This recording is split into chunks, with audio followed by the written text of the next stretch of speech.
internet site. Ladies and gentlemen, please welcome Conseiller Ivoire, Canadian pour le développement des affaires, Karl Milleville de CHENE.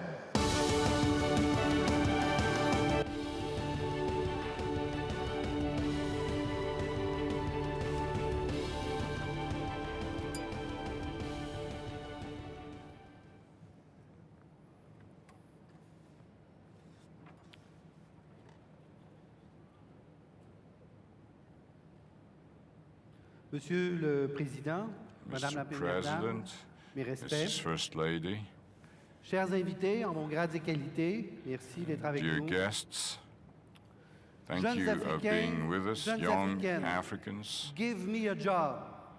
Nous avons 60 Give me a minutes job. We have ensemble 60 minutes together pour trouver un to emploi find a pour cette job. jeunesse africaine.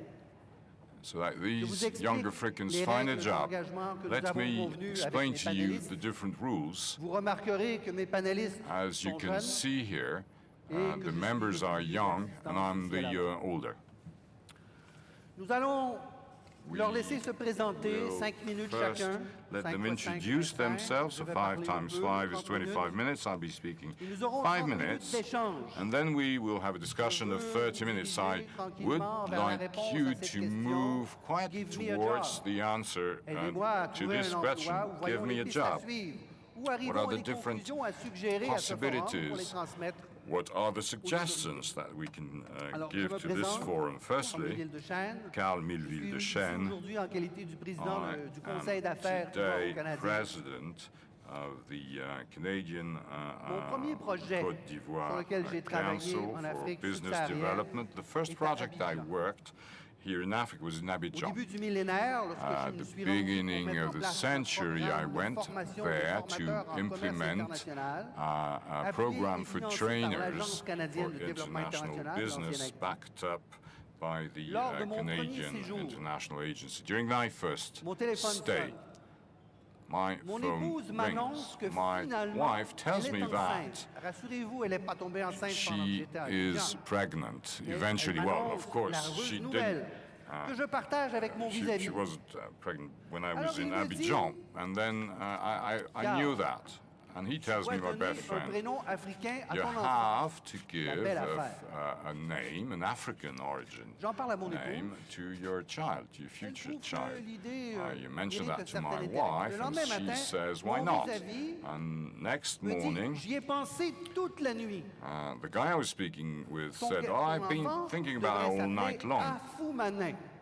Dans mon Your village, child should be named Afoumanin. c'est une entité Afoumanin qui in my protège village is a kind les of gens du entity, village, sacred qui flotte entity, au-dessus du protecting, floating Je lui dis, around the évidemment, village. je peux poser la question à I quelqu'un said, d'autre du well, village pour vérifier que ça I veut pas can dire check bête with figure de banane people écrasée, of peut-être. village, to be Alors, sure it doesn't mean, Je you know, vérifie, ça some correspond, stupid très things. bien. Je I retourne check, chez moi. I realize On it's apprend que okay. c'est un garçon. We learned that Et on it's l'a nommé a boy, Alexandre, and he was Jean called comme mon Alexandre, père, Jean, Claude like my comme le père de father, mon épouse, Claude, like the father of my Afoumanin, wife, MIVILLE de CHENE. Afoumanin, MIVILLE de CHENE. Mon fils est donc africain. My son, therefore, Il y a un is an village en African Côte d'Ivoire qui l'attend. boy. There's a village On m'a in même dit qu'on lui the Ivory présenterait le Coast fiancé. where he's Il est expected un peu and jeune, il a dit, he je will veux be pas y aller. introduced to Ça va his changer. future fiancée. He's Pourquoi too je young vous parle now, de ça? but this will Parce que ma probably change. préoccupation, Why am I monsieur le père, mentioning that to you? Because vis-à-vis my de mon enfant preoccupation canado-africain ou for africo-canadien, my child, Canadian African bien or sûr son futur et son African-Canadian, emploi. is I mean, I'm Comme tous les I'm jeunes interested and garçons de sa preoccupied by génération, il est très his future, technologie de his l'information. job, and Il y a so on. quelques années, As all young boys j'étais of un his vieux pour lui generation parce is que je very connaissais bien much l'informatique. technology Maintenant, il me dit, geek, papa, c'est pas comme etc. ça, regarde. As you all know, Il est meilleur que moi. I introduced to him, Et je I dois introduced him with apprendre this à lui technology, laisser and I'm now he's much better than I am now. Je vais vous présenter mes So panélistes. now let us avec go lesquels nous allons through the travailler different members aujourd'hui. with whom we're going to work today. Et je veux commencer And parce I que nous would sommes like to start, des gentlemen avec as we des all dames. are On en a parlé gentlemen, tout à l'heure with avec beaucoup ladies. d'insistance. Et je veux vous présenter Neila firstly, BENZINA, Neila tunisienne. BENZINA comes Elle from va vous expliquer ce qu'elle Tunisia, and she is going to tell you what she does, and I will ask her a short question. I will do accordingly with each of our speakers. Neila, the floor is yours. Je m'appelle Neila BENZINA. So Neila BENZINA, Tunisienne. I am Tunisian. I lead a business in the company is called Business and Decision in Information Technology, which I created in Tunisia in 2000 with a French multinational. I'm also very much invested with associations, entrepreneur association. One of them is called TACT. I am also working a lot with a network called Entreprendre, the aim being to give young entrepreneurs the possibility of creating their project and then eventually creating jobs. I also got involved in the problems of microfinancing, always having this idea of finding jobs and finding a job behind. Neila, a short question. Dans l'établissement de vos entreprises, la main-d'œuvre, on la trouve où et comment? In the context and environment of your company, how do you find your manpower? Well, in Tunisia, you have a true, active and trained manpower. As you know, since President Bourguiba, Tunisia invested a lot in education, training the young generation and women.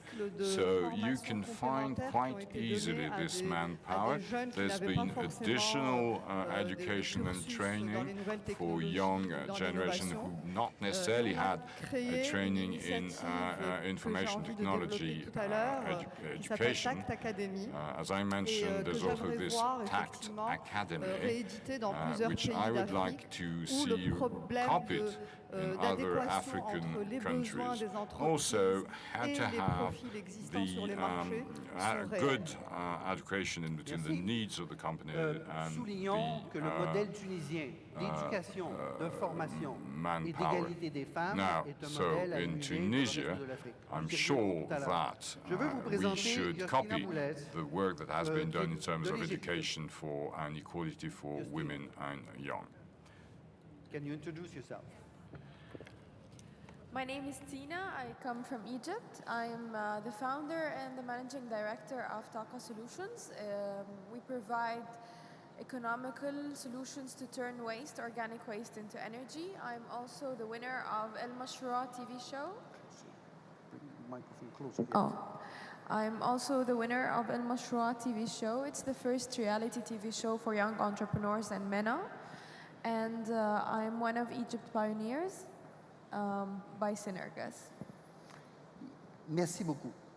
Thank you very much. Can you tell us, the name of the enterprise is Taqa Solution. Taqa in Arabic means energy, yes. Right? And you're concerned with the need for energy for the continent because the growth of the economy is mandatory with energy solutions, right? Where do you find the proper human resources? First, I want to mention that I'm very thrilled and delighted to be here at the New York Forum for Africa in Libreville. And I want to tell you just a little incident that happened to me yesterday on the plane, where the gentleman next to me asked me whether it's my first time to visit Africa. And I was actually stunned because Egypt is in Africa.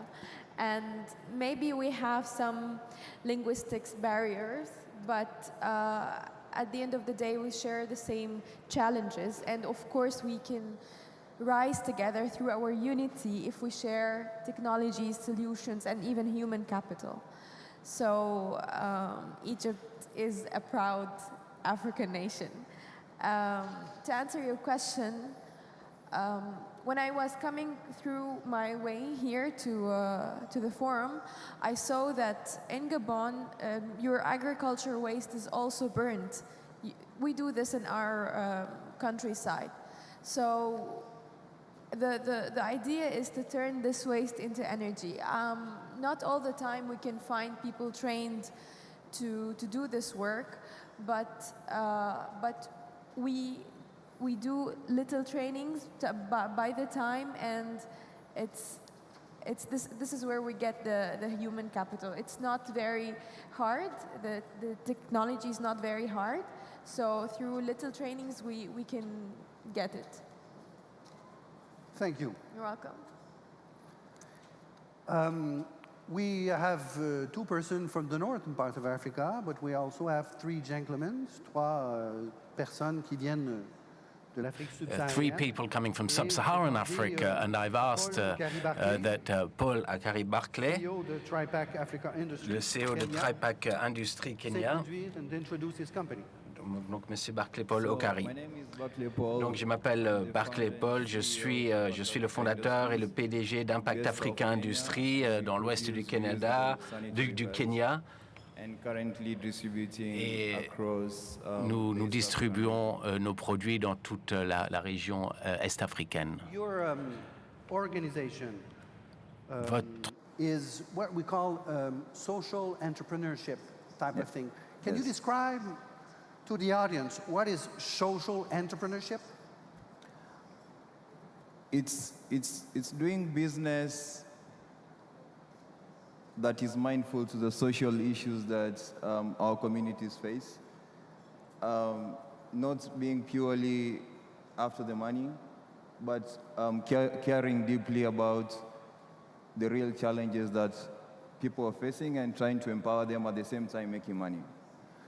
Ceci est très novateur, l'entrepreneuriat social. So, social entrepreneurship. This is very innovating, and it's not only in the northern countries that this happens. In the developed countries, it's for everything. And there's a big development within youth. The whole world round. It's to put in place social responsibility, where profit is not the only motor pushing a company to be put in place, and earning money is not the sole solution, the sole aim, but things have to be put in place for the society. But of course, the entrepreneur has to still make money. Of course, we don't want to think that we don't want a monopoly of companies, of pharmaceutical companies who are only interested by a huge profit.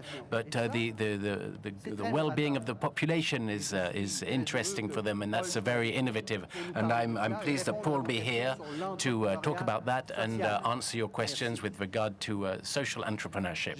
Thank you. I also have with me Kwame ABROKWA, who's from Ghana. Yes. Okay, so I'm Kwame ABROKWA. I'm from Ghana, and I'm the founder and managing director of Avinture Group. Avinture is an investment advisory and business development firm. We are Africa-focused, and we essentially leverage international and local sources of capital and expertise to fund private companies, SMEs, NGOs, and social enterprises across Africa. Avez-vous entendu? Did you hear? He's got money. He's got money, this man. C'est lui que vous devez voir. You've got to speak to him later on at lunch. You track him down. He has capitals. He has investment capital. He's young. That means that he'll be listening. He'll listen closely to the needs of the youth.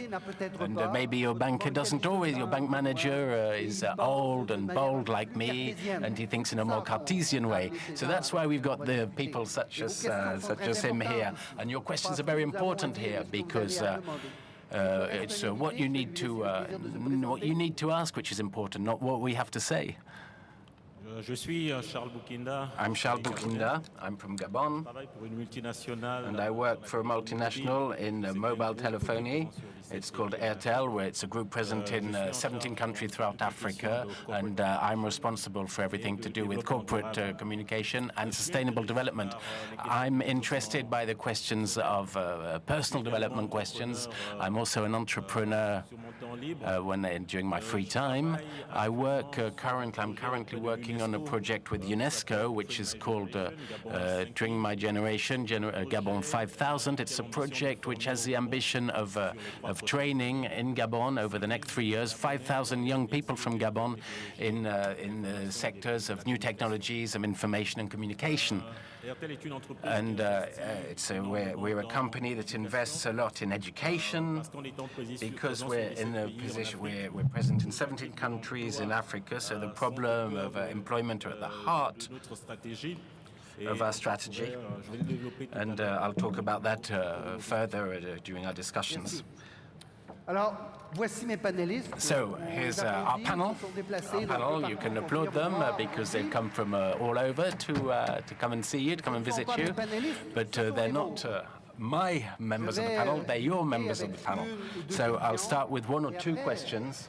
And then after, the floor will be yours because it's you who needs to answer this, who needs to answer the questions.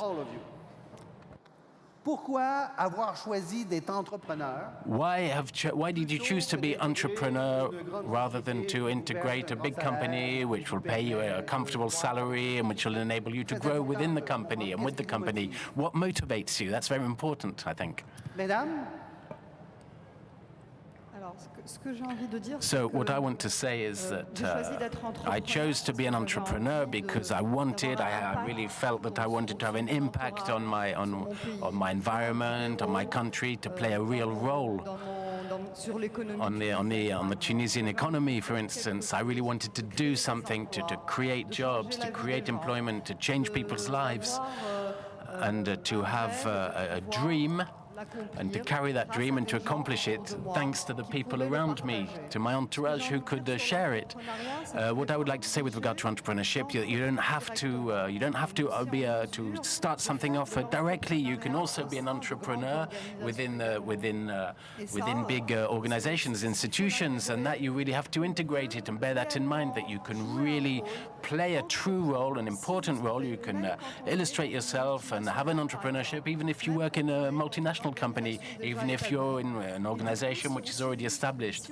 And if you can illustrate yourself and show something new, be innovative, to bring something new, something which is creative and new, you can thereby not only have more possibilities opening and be able to undertake more things by yourself, but to also take with you a whole group in this organization and to take it much further. So what I wanted myself is to be an entrepreneur for my country, to be an entrepreneur for the young people around me and with the young people around me, and also to be an entrepreneur within a multinational where I could enable other Tunisians to work internationally, whether that be in Africa, but also in Europe and in the United States.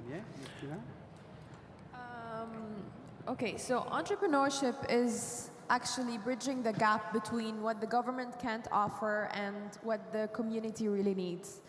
So this is why I have passion towards entrepreneurship. My idea started when I saw people cramping over queues to get gas canisters.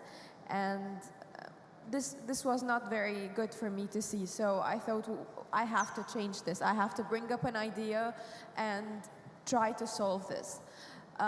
What we should expect from our governments is to prepare the ecosystem for us, to support us, to find people with great ideas and then invest in them. And this is what we actually have to expect from international organizations also, not just vocational training, but also investing in startups and making them happen. Merci. Merci. Thank you. We'll go to Paul. Paul is a serial entrepreneur. Paul est un entrepreneur en série. C'est-à-dire qu'il démarre. He's a serial entrepreneur. He starts all types of things. He doesn't just launch one company or one organization, but he's probably, emotionally speaking, he maybe wants to do too much. He's always doing something. He has an energy which you rarely see anywhere. And we would like to know why he chose that work, because he's got to work during the day, in the evenings, at night, for holidays, at weekends. So there's no social life. Why do you do all of this, Paul? Come again? I told them that you're a serial entrepreneur, Yes. right? that you create all types of different venture. Social entrepreneurship is one of them. You care for people, and you start one thing after the other, right? Serial entrepreneurship. That means you have no rest. You work day, night, weekends, holidays, and your social life revolves most probably around this. As opposite to somebody who works for a private company, and it's why 5 o'clock he probably goes home. So what we would like the audience to know is, why do you do this? What drives you? I think if you're doing something that you really love, it's not work. When you see the work that you're doing transforming people's lives, when you see that it helps them in their social circumstances and empowers them, then it ceases being work, and it's something that you love to do. So for me, it's really not a job per se. Yeah. I do understand. J'espère que vous saisissez bien que I hope that you understand everything, that it's not like working in a factory, but it's a way of life, entrepreneurship. Okay, financially it's all right? You're safe? Yes, very safe. No, but they have to know that it could be okay. Let's see, where am I? Charles, expliquez-nous pourquoi. Explain to us why you do all this with your work, why this work. So if I can just come back to the question before, why you choose entrepreneurship. I think that I don't think you choose to become an entrepreneur. You discover that you have something within you which will make you an entrepreneur. And as we were just saying now, entrepreneurship for me, it's an association. It's the association. It's the link between our passion, our fascinations, and our talents, which means that when you are an entrepreneur, you don't have the feeling of working, but you're enjoying it. You're taking pleasure from what you do. So to come back to your question, what's a motivation? What drives it? What drives a motivation? Why would you become an entrepreneur? Well, as I was saying earlier on, personally speaking, for me to be an entrepreneur, it's something that I came across, I discovered gradually. I found myself, as many other people, other young people in Africa, after my A-levels, after my baccalaureate, I was, well, what should I do? What should I do after I've now finished high school? What should I do at university? So I had the choice. I could have become a dentist like my father, and that for him it was a dream. That's what he wanted to see me doing. I could have become a doctor because I thought I thought I'd be very sexy in a white coat, and I found myself in a school engineer in the east of Gabon. And the day I received my diploma, and I worked in a multinational, and then after 2 years I realized that it's not really what I wanted to do. So I have an atypical curriculum and path, and I've gone through a number of different industries to finally discover that what I was fascinated in, it was to be an entrepreneur. It was to launch things, and what motivated me to be an entrepreneur was to bring my contribution and to contribute something to the society. At a moment where I had the feeling to not have some answers I felt were lacking. So I thought, well, those answers are not being given to me. I'll contribute to giving those answers to the society. That's what motivates me today. Charles, I would like to just underline with Kwame. I would like to say, with regard to entrepreneurial, what are the joys and the difficulties at the beginning? What are the issues? Because when you start a company, at the end of the month, when you join a company, you have your first salary slip after a month. But when you're an entrepreneur, life is more complex. Kwame, you understood where I'm getting at the question. Right. What do you get out of this? How do you survive the first part of being an entrepreneur? Right, well, how much They want to know. Right. How much time do you have? I mean, I can go on and on about the different challenges, but I mean, how do you survive? Well, first of all, I think you have to have an insatiable sort of appetite for risk-taking, for going through a lot of pain, a lot of letdowns and turndowns. But I think what keeps you going is the a need to see your idea come to fruition. There's just something within you that won't stop, and you have to keep going. And I think what makes an entrepreneur is having an idea that you want to see realized. So you are willing to go through basically anything, to see it happen. And you have to have a thick skin, you have to be persistent, be hardworking, and think long term. I think an issue with the young generation today, which I'm a part of, is we are, sort of glued 24 hours to the media, to social media, and we have a tendency to want everything to happen today or tomorrow. You start a business on Monday, and by Friday you are on the Forbes list.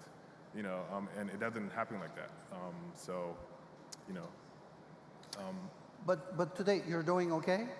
I'm surviving, yes. You're surviving. Non, c'est important de savoir que c'est pas toujours facile. On essaie de donner un sens des Yes, we have to make people be aware of what the reality is. So you're surviving. That's good. It's important. So with regard to Taqa Academy, the creation of jobs, can we maybe talk about that a bit more before we get questions from the floor? So I wanted to highlight this initiative, which is called Taqa Academy, and which can really bring a lot to all the countries which are similar to Tunisia, which is in particular all the countries in Africa. The Taqa Academy was launched after the revolution in 2011 by companies which were engaged, committed companies, which were working in new energies, which wanted to do something which wanted to have an impact, which wanted to create jobs. And the two elements that really scared us after the revolution, we looked at the level of unemployment, which was very high, which we discovered, and we were not aware of that with regard to what was happening economically in Tunisia, and the gap which existed between the regions on the inside of the country and the regions on the coast. So Taqa Academy was launched in order that, in spite of the lack of economic growth which existed and which we knew full well that we would have to face up for a number of years, in spite of that lack of economic growth, it was to create employment in new technologies with high added value, whether that be in ITO, information technology outsourcing, or in VTO, business processing outsourcing. And how to do that? Well, we had to attract investors into the new technologies, create a synergy also between the investors which existed and the stakeholders in new technologies in Tunisia, and also between the government and universities, because as we were saying earlier on, and we were saying very well, there's often a mismatch, there's a gap between what the companies need, what the private sector needs, and what the universities and the schools actually produce. In spite of the high level of education that we have in Tunisia, there was this gap existed, and that needed to be filled. So how could we do that? We launched this initiative, Taqa Academy, enabled to recycle young people who had been trained into new technologies or not, and to enable to help them to get into the saddle by integrating companies of Taqa Academy. So they could work with the companies who were within the Taqa Academy. So we worked with the state in order to put in place reforms and give incentives to the companies, and worked with the government. We worked also with the universities and the schools, and really work very much upstream with the curriculums and the training curriculums, and prepare those resources and make sure they were in line with the needs of the companies, and also involve the companies which really needed to give a promise that they would recruit after these trainings, and they really needed to be engaged and committed. And then after there would be work experience within these companies, and once you have profiles which are trained to the needs of the companies, but then opposite, they also used those people to the world, the professional world of work. You enhance their chances of being employed thereafter. So what we really need to say with regard to this cycle is that it contained three major pillars. The first one was everything to do with basic technology, or basic technological ideas, and the second one is soft skills. So don't neglect soft skills when in your trainings, languages, French, English, of course, but everything to do with behavior, project management, communication techniques, etc. That's important to be employable. And then the third part, it's the specific needs of the companies in line with their expertise and their specialities and what their industry is. And that is something that really functioned and really enabled the creation of jobs, and it will have to be reproduced in other countries. Thank you very much. So I presented our entrepreneurs to you. They're here. I'm sure that you have 1, 2 questions at least, I'm sure, to ask to these people. They've all started with the dream of education, of course, of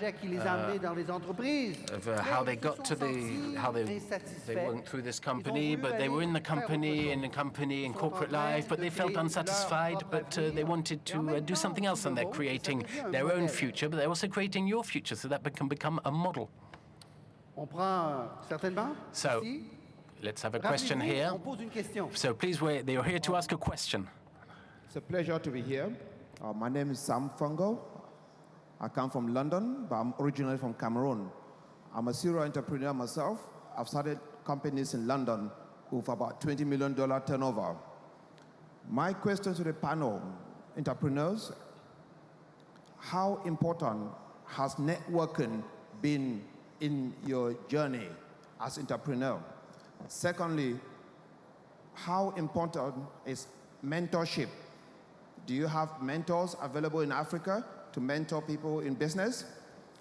Third aspect of my question is, who exactly do you look up to as your heroes through your journey as entrepreneurs? Thank you. Merci. Alors, je voulais 2, 3 questions, je les ai. Est-ce que I wanted 2 or 3 questions. We've got them just with one person. So another question, though. Number 4 over there, please. My name is Shewan Adiabo, Young Stars Foundation, Nigeria. My question is for the entrepreneurs. Number 1, how did you bridge the skill gap? Because I know probably maybe the education you have in secondary or tertiary didn't prepare you to be an entrepreneur. And secondly, beyond give me a job, I think we can reframe the team to give me a skill, because if you give an African youth a skill, it's either the person become an entrepreneur or get a job. So in your company, do you have internship or apprenticeship program in place to prepare young people to bridge the skill gap? Thank you very much. Thank you very much. I'm sorry. The screen shows me that on me montre qu'il me reste un temps limité. Donc, I just have limited time, so we'll just stay with these few questions that we have. We tried to answer rapidly and then conclude. So we asked for you questions with regard to how do you develop the network? Est-ce que vous avez des mentors? Do you have mentors? Who are your heroes? Who are your heroes? Et bien sûr, est-ce que vous offrez de course, do you offer internships? Whoever. Yes, Paul? I'll start by answering the question around if networking is important. Yes, it is very important. If you're to understand your industry and if you want to rise to the top of what you're doing, then you have to talk to the people within that space and get to know them and get to know what they are doing. That's very important. There are mentors in Africa, and anybody can be a mentor. I'm mentored by people who've walked this road before me, and I do mentor others who are starting up. So there's no really one definition for mentorship. It cuts across. Personally, I look up to Elon Musk. I look up to him for the fact that he's one person who embodies the creed of self to others above self to others, and people who think about the next generation. So we're not creating companies or organizations just for ourselves, but looking into what our children and our children's children, will come to take, or will find or will come to take after us. Thank you. Yeah. Charles, tu veux ajouter quelque chose? Oui, à propos du networking, en plus de ce Yes, qu'il a dit, about networking. In addition to what he said, we live in an environment, in a world that are filled with negative messages. And I think that we need to open our minds, and the itinerary of any entrepreneur needs to be encouraged. And these messages of encouragement will allow us to overcome our fears. It is a very important factor to help us move ahead, to find the testimonials of people who have moved ahead in this experience. In Africa, from the largest to the smallest countries, every day we have mentors surrounding us. In my case, these are people who are beginning to sell through a stand in the street, and then who open a small workshop. And there are many, many people who are sources of examples. I have a hero. Yes. Do you have a hero? And who that might be? Yes, I have a hero. I guess my main heroes are my parents. They set a good example. My mom is a social entrepreneur. She focused on microfinance for women. My dad is an entrepreneur as well. And they set a good example. I have, I guess, heroes who are practitioners in my industry, in finance. You know, people like Tony Elumelo, Dangote, you know, to the Nelson Mandela and Malcolm X, Martin Luther King, Barack Obama. You know, it's important to have someone you look up to and someone you, as a young person, you want to be like when you grow up. I think it's very important. And if you study them, if you look at what they did, what they went through, it gives you a great amount of inspiration to charge on and achieve. That's a lot of heroes. Maybe you could share a few with us. Sure. Merci. Un mot de Thank you. A few words in conclusion to this panel. We had a very short slot. I couldn't get questions from the entire room, but what we did try to do was demonstrate that this African youth, who you are a part of, women and men alike, est essentiel à la croissance de ce continent. Il n'y aura pas cette croissance attendue sans votre innovation, sans vos rêves, sans votre your innovation, your dreams, your sense for entrepreneurship. And don't wait on the people in the north to give you work. You need to create your job. And in the African gene, the DNA of the Africans, this entrepreneurship gene is there. And also you have a wonderful, wonderful continent that you all live in. You are all more than capable of taking risks, of walking away from the beaten path, of applying the usual model, and more financial and international institutions of all sides are implementing internships, incubators, mentoring to help you develop further this spirit of entrepreneurship, to design a new dynamic Africa that will be an example for the rest of the countries in our world. Thank you very much for being with us today, and thank you to our panelists. Voilà.